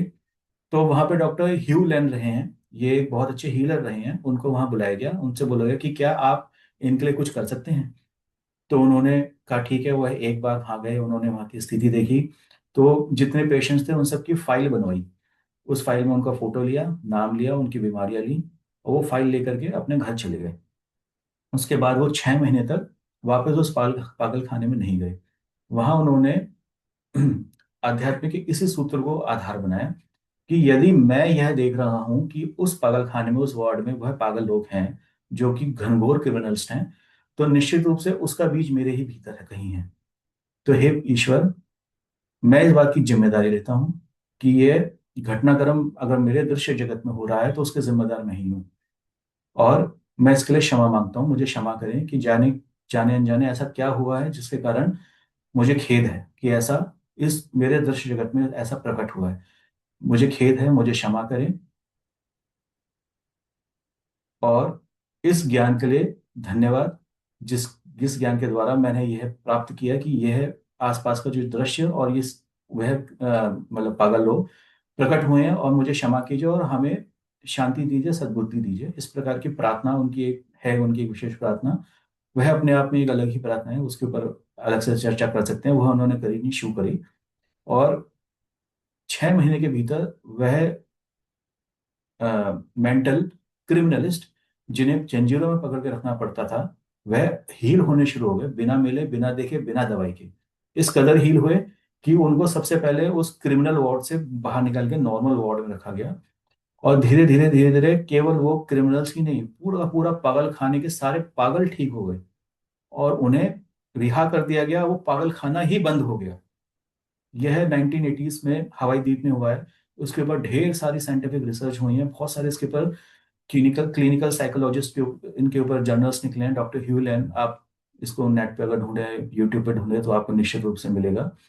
तो उन्होंने यह वेद वाक्य वापस सत्य करके दिखाया कि हमारे जीवन में जो घटनाएं हुई हैं, हो रही हैं, उसके बीच कहीं ना कहीं हमारे ही भीतर है, तभी वो हमारे दृश्य जगत में प्रकट हो रहे हैं और हम उसका अनुभव कर रहे हैं अपने इंद्रियों के द्वारा। तो क्यों ना उन बीजों को अपने भीतर में ही ठीक कर दिया जाए। आप देखिए कि आपके जीवन में क्या घटना घटित हो रही है। सबसे पहले स्वास्थ्य लेते हैं कि आपके शरीर में जो बीमारियां हैं, मन में जो बीमारी हैं, जो मनोरोग हैं, जो शारीर के रोग हैं, वह किस कारण से है, हमारे जीवन के अभाव क्यों प्रकट हुए हैं हमारे जीवन में, उसका क्या बीज हो सकता है हमारे भीतर।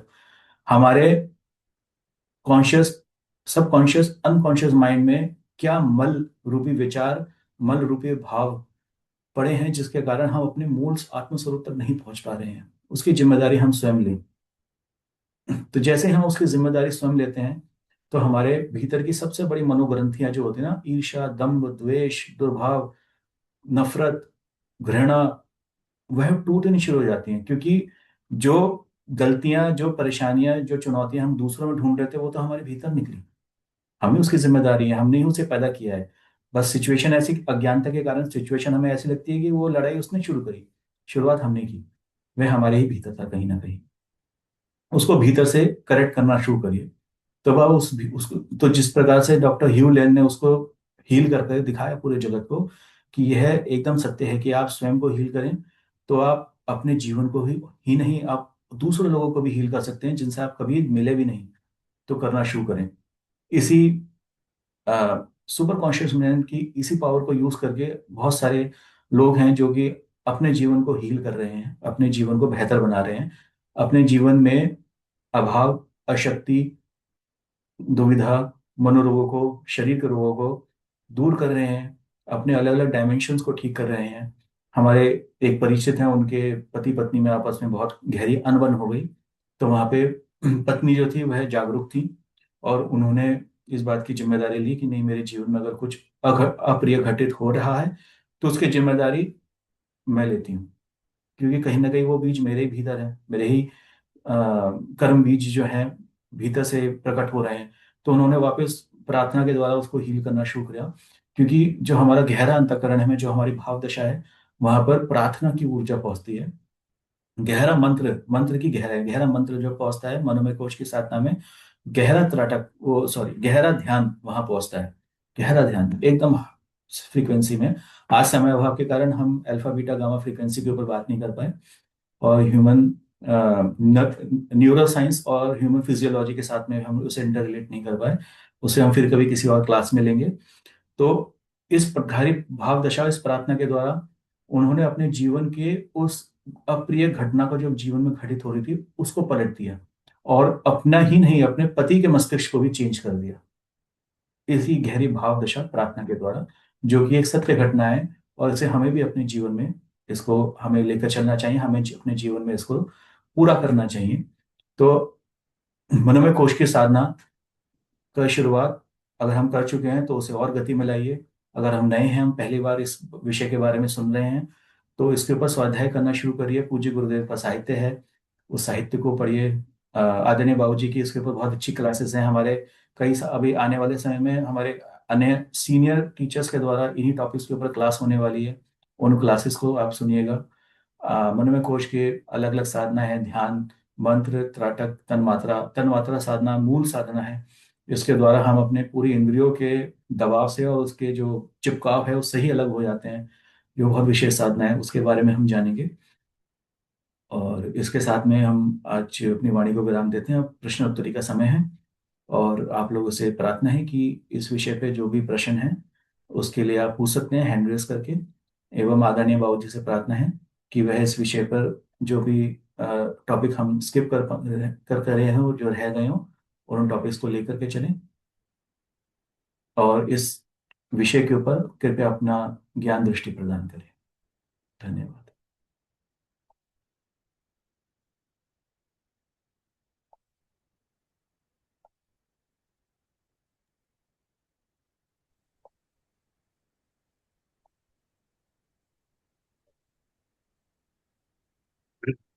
जी अंकुर जी प्रणाम। हेलो। सभी पार्टिसिपेंट्स को प्रणाम। शानदार क्लास हो रहा है। जानकारी, रिसर्च में गहराई बढ़ती जा रही है। इसके लिए बहुत बहुत गुरुदेव को धन्यवाद। इसमें देख, सीधे हम लोग प्रश्नोत्तरी में आते हैं और देखते हैं क्या कुछ उभर के आ रहा है। जी नितिन जी का हैंड रेज है। जी भैया प्रणाम। प्रणाम बाबूजी। भैया आपने बहुत सुंदर उदाहरण देकर के जो है आज हमें बताया। भैया मेरा प्रश्न जो है उससे है कि जो आपने पहले डबल स्लिट एक्सपेरिमेंट के बारे में जो बताया, तो उसमें आपने बताया कि जब हम जैसे वो एज ए ऑब्जर्वर जब उस सब एटॉमिक पार्टिकल को देखते हैं, तो उसका जो है बिहेवियर जो है वो पार्टिकल हो जाता है और पहले वो वेव शो करता है। तो जी तो मेरा इसमें दो प्रश्न है। एक तो ये कि जो है ये तो एक केवल फैक्ट हुआ कि जो है जो उसका बिहेवियर जो है वेव से पार्टिकल हो गया, परंतु इसका जो है मूल कारण जो है विज्ञान की भाषा में क्या रहा होगा। तो एक प्रश्न तो ये है। दूसरा ये है कि अध्यात्म में जो है इस जो क्रिया को, घटना को जो आपने बताया, उसको कैसे समझेंगे कि इसका कारण जो है क्या हो सकता है इसका कारण। जी भैया। जी भैया, तो इसमें केवल सब एटॉमिक पार्टिकल पे ही नहीं, इसे सब एटॉमिक पार्टिकल में इलेक्ट्रॉन, प्रोटॉन और न्यूट्रॉन तीनों पे किया गया, तीनों सेम निकले। फिर इसे एटम के ऊपर किया गया, एटॉमिक पार्टिकल पे, तो भी सेम निकला।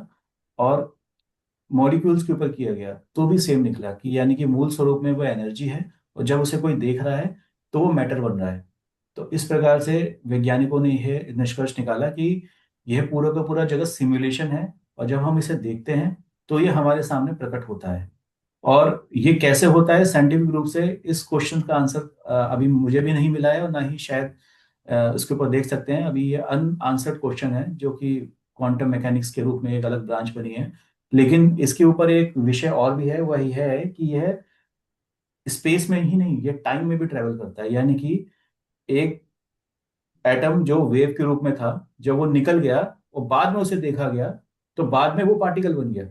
यानी कि समय में पीछे जाकर के उसने अपना बिहेवियर चेंज कर दिया। यह भी इसमें एक अलग, इसी इसी में एक धारा जुड़ जाती है। तो इसके बेस के ऊपर वैज्ञानिक क्वांटम मैकेनिक्स को यूज करके अब टाइम मशीन बना रहे हैं, इसी सिद्धांत को यूज करके। तो हम उसके ऊपर बहुत गहरे ज्ञाता नहीं है कि हम इसके ऊपर बात कर सके, लेकिन इसके ऊपर बहुत सारे रिसर्च पेपर अवेलेबल हैं भैया। जी, आदरणीय आदरणीय बाबू जी से प्रार्थना है कि कृपया वह भी इस विषय पे ज्ञान प्रकार प्रदान करें। देखिए नितिन जी, इसमें इसको ऐसे हम प्रैक्टिकली डेली लाइफ में अनुभव करें। हम कहीं पर जाते हैं, कहीं किसी स्पॉट पर, किसी मॉल में, या कहीं और भी ऑफिसेज वगैरह में, तो अपने ढंग की मस्ती में अपने ढंग के हरकत करते रहते हैं। सामने एक लिखावट मिल जाती है कि आप सीसीटीवी कैमरे की निगरानी में। अब देखिए व्यवहार बदल जाएगा।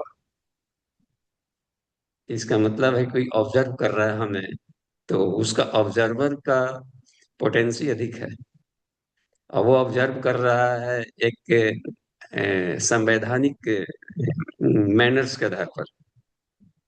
तो अपनी खुराफाती वहां पर व्यवहार चेंज हो जाएगा। ऐसे ही हम लोग इससे स्पीच देते रहते हैं, हम बीच बीच में तो सोच लेते हैं गुरुदेव देख रहे हैं कि तो क्या है बाएं बक रहा है, हम सब सुन रहे हैं। और वहां पर आप व्यवहार बदल जाएगा। या हम कोई भी काम करते समय ये देखें, अनुभव करें कि इस व्यवहार को ईश्वर देख रहा है। तो ये साक्षी चेतन की अवस्था है। तो दिशा इसलिए चेंज कर दिया है कि उसका पावर हमसे अधिक है, उसका मैग्नेटिक फील्ड, वो समष्टि चेतना है। तो बड़ा चुंबक इस छोटे चुंबक को उसको ये कर देगा। जहां हम साधर्मी नहीं होंगे तो रिपेल कर देगा, जहां समधर्मी हम है तो बढ़ा भी देता है कि चलिए हमारे पीछे हमारा गुरु काम कर रहा है। तो उसमें बात बन जाती है। हम्म। तो यह है तरीका जी। धन्यवाद। जी जी जी बाबू जी, अध्यात्म के पक्ष से तो ये समझ में आता है। और जब हम साक्षी चैतन्य भाव में रहते हैं या कोई कैमरा हमें देख रहा है, तो उस समय हमें तो पता है कि जो है कैमरा देख रहा है या गुरु हमें देख रहा है। तो उस समय तो हमारा बिहेवियर बदलना जो है वो थोड़ा समझ में आता है उस एंगल से तो।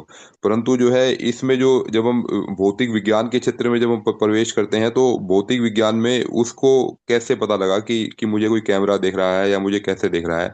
तो उसके बीच में जो है किस प्रकार के जो है ज्ञान का जो है वो इंटरचेंज हो रहा है, तो उसका उसका वैज्ञानिक पक्ष क्या हो सकता है उसका। हमारे जिसे जो ये है अधिक गहराई तो इसमें और फिजिशियन लोग बताएंगे कि जितने भी पदार्थ हैं वो सब मैग्नेट है। और उसमें जो भी यंत्र लगे हुए हैं उसके कुछ न कुछ रेडिएशन निकलते ही निकलते हैं।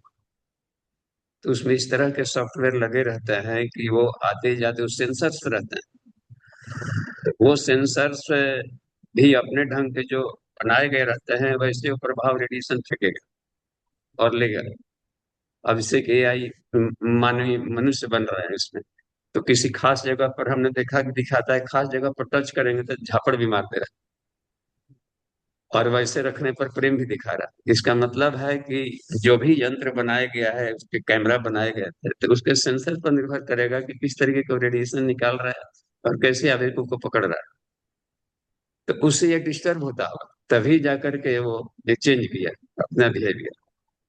तो सारे संसार में सिर्फ तरंगे हैं, सारा संसार तरंगों का खेल है, और हर पदार्थ अपने ढंग का तरंग निकालता है।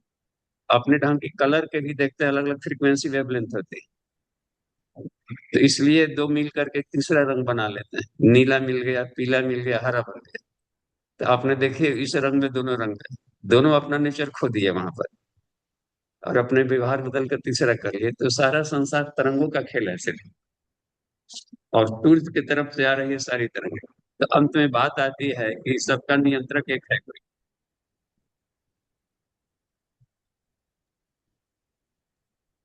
जी जी जी बाबू जी। तो और बाबू जी इसका फिर इसको इस अर्थ से भी समझ सकते हैं कि अगर कैमरा इतनी पास है जो उसको देख रहा है, अगर मैं कैमरे को इतनी दूर ले जाऊं कि उससे निकलने वाली तरंगे जो है उसको प्रभावित ना कर पाए, तो उसका बिहेवियर नहीं बदलेगा। तब तो वो जैसा पहले से रिएक्ट करता आ रहा है वैसा रिएक्ट करना चाहिए उसको।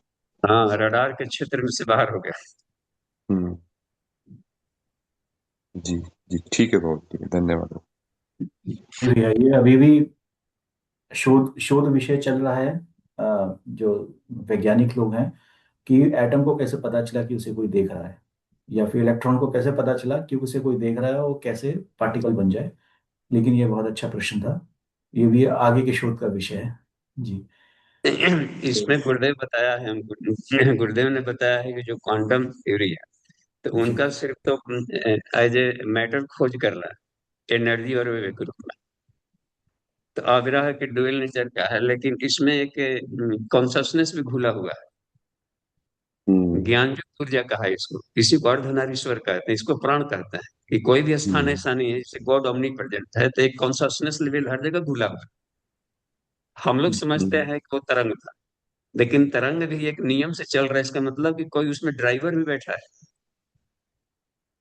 जी जी जी जैसा बाबूजी गुरुदेव का साहित्य जड़ के भीतर विवेकवान चेतन, तो उस विषय पे हाँ, गहराई में जाकर के समझा जा सकता है भैया। इसका समाधान अध्यात्म ही देगा। पदार्थ विज्ञान की जी सीमा से जब परे जाएंगे तो अध्यात्म विज्ञान हम्म किसके पास सारा समाधान है, क्योंकि वो जी सुपर कॉन्शसनेस है।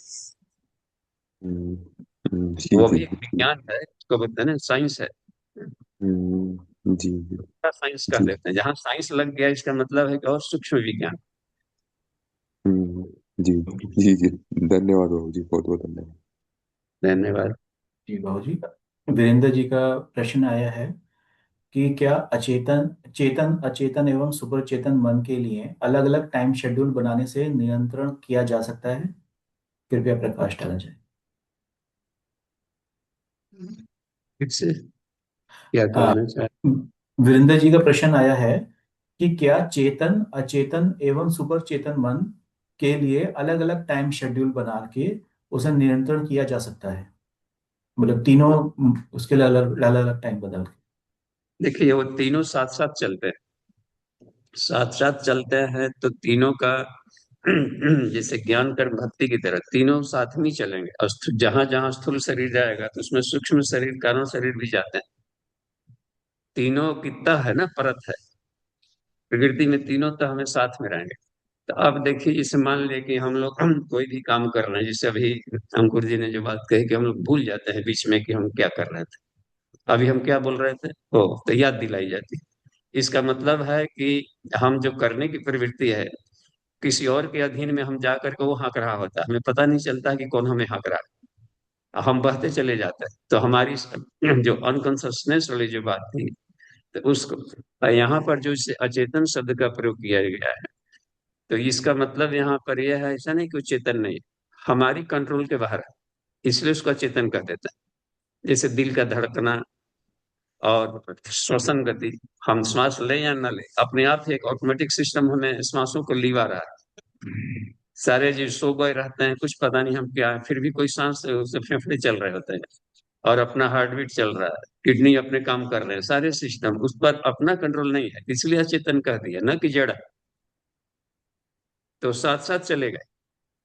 और सुपर कॉन्शसनेस कभी मान लें कि हम लोग चलते हैं तो भीतर से हमें लग जाता है कि कोई किसी ने हमें कोई ज्ञान सुझा दिया, अरे इस तो ध्यान भी नहीं था कि ऐसा था, वो कौन था? वो सुपर कॉन्शसनेस था, जो हमें हमेशा गाइड करते रहता है भीतर में, या प्रायश्चित के भाव दिलवा देगा कि नहीं तुमने कुछ गलत कर दिया। हम उसकी बात माने न माने अलग की बात है। तो ये अवेयरनेस से बात बनती जाती है। तो जैसे जैसे हम लोग विज्ञान में को उसको रिफाइन करते जाए, ये तीनों साफ साफ दिखने लगता है।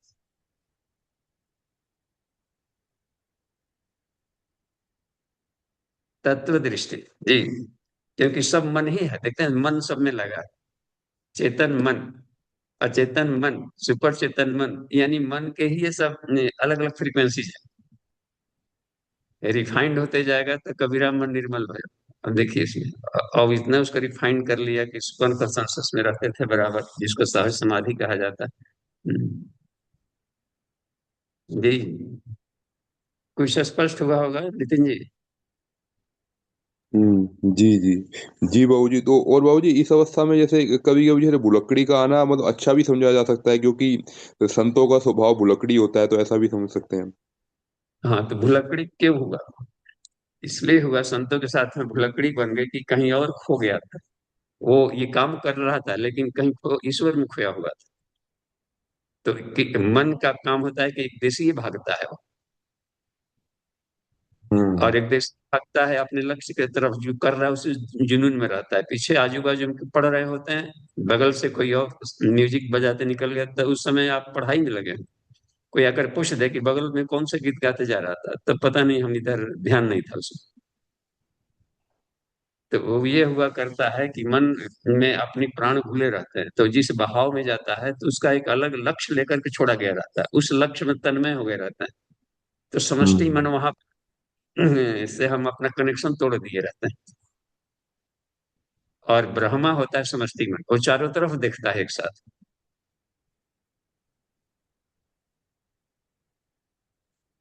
उसकी कुछ और भूमिका नहीं रहती, इसलिए केवल साक्षी चेता केवल निर्गुणस्य कहा गया। जैसे यज्ञशाला में एक ब्रह्मा नामक पद होता है, बड़े बड़े यज्ञों में अश्वमेध यज्ञ है, और उसका कोई डायलॉग नहीं है, कोई भी लाइन, चुपचाप मौन शुरू में था, अंत तक मौन हो गया।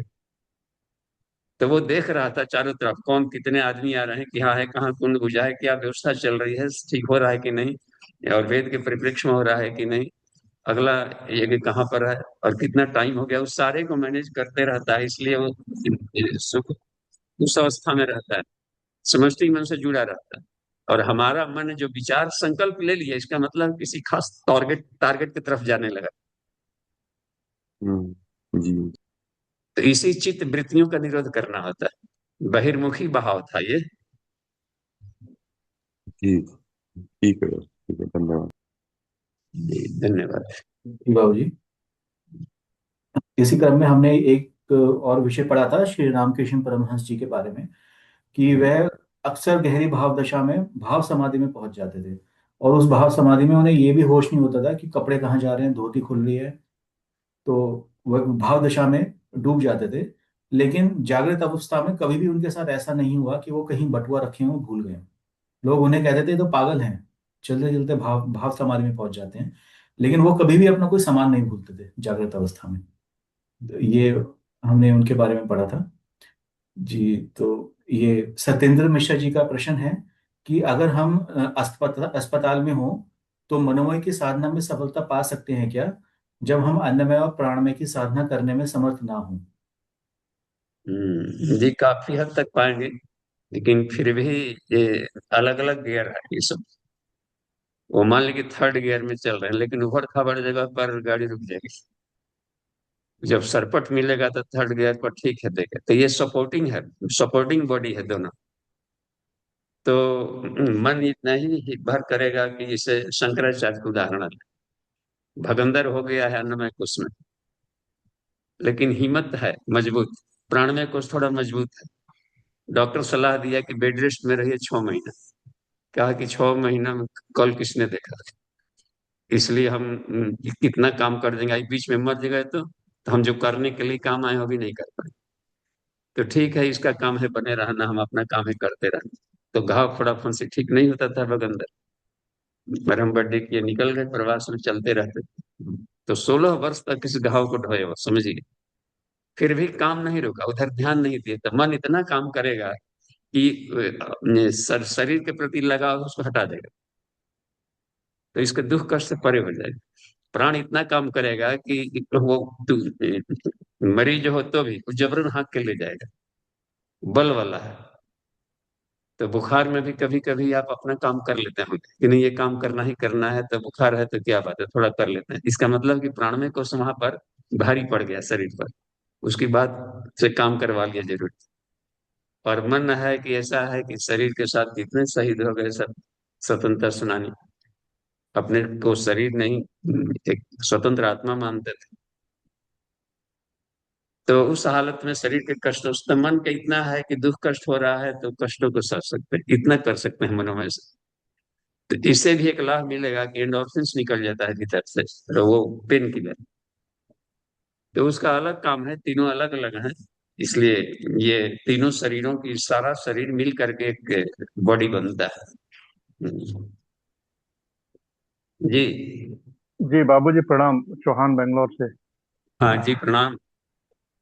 बाबूजी हम पहले क्वेश्चन पे फिर एक बार पहुंच रहे हैं, जहाँ पे कि पार्टिकल्स ऑब्जर्वर की स्थिति में अपना जो है पैटर्न चेंज कर देता है। तो जैसा कि आपने उदाहरण दिया था कि जैसे सीसीटीवी या किसी ऑब्जर्वर के अंतर्गत हम कहीं मूव कर रहे हैं, तो हम अपनी ओरिजिनलिटी पे मतलब अपना डिसिप्लिन्ड वे में काम करते हैं। तो लाइक दैट मतलब जो उसने ऑब्जर्वर की स्थिति में पैटर्न चेंज किया है पार्टिकल्स ने, तो वो हम क्या साइंटिफिक फैकल्टी को ये इससे स्पिरिचुअलिटी से ये नहीं लिया जा सकता है कि इसने भी जो है डिसिप्लिन्ड वे में, and this is the right pattern, वही राइट पैटर्न है। बोलो। जी, बिल्कुल। इसका जो अध्यात्म है वही बाहर में दिखाई पड़ता है। तो इसलिए कहा है कि जितने भी रिसर्चेज हुए हैं वो सब अल्फा स्टेट में होता है। अल्फा स्टेट में सुपर कॉन्शसनेस हुआ। वो उसके आधार पर उस सब जगह वह बुद्धि सब जगह काम करते है, उसके आधार पर इन्होंने ये खोज लिया पदार्थों को, पर खोज कर लेता है इसको, फिर ऐसा हैंडलिंग कर। इसका मतलब है कि वो पिछले व्यवहार को देख लेता है, बैकग्राउंड को, कि कैसे क्या काम करने वाला। तो ये अगेन जो जी। अगेन अगेन बाबूजी, यहाँ पे ये भी प्रश्न मतलब उठता है, और ये मतलब एक भाव जगता है कि जैसे कि एक ह्यूमन साइकोलॉजी है, ह्यूमन माइंड है और ह्यूमन बॉडी है। तो वो चीजों को मतलब अपने हिसाब से डिसिप्लिन वे में करती है जब कोई ऑब्जर्व करता है। तो वही पार्टिकल में वही सब चीजें हैं जो आप बताए, ईश्वर तत्व है। तो वही मतलब एक पूरा ब्रह्मांड है कि वो भी जो है उसी तरीके से ऑब्जर्व करता है कि अगर उसको कोई ऑब्जर्व करता है तो वो डिसिप्लिन वे में आ जाता है। राइट। जी बिल्कुल। सारे ये अनंत श्रृंखला है और हम लोग को लगता है ये अलग है वो अलग है। सिर्फ एक यहाँ पर एक प्रकाश के सिवा कुछ नहीं है, और वह प्रकाश ज्ञान युक्त है। हमने उसका बोधत्व किया है। इसके में कहीं पर वो खंड खंड है ही नहीं वो।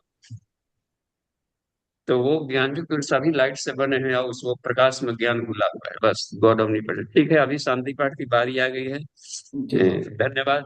नेक्स्ट। धन्यवाद। जी अंकुर जी।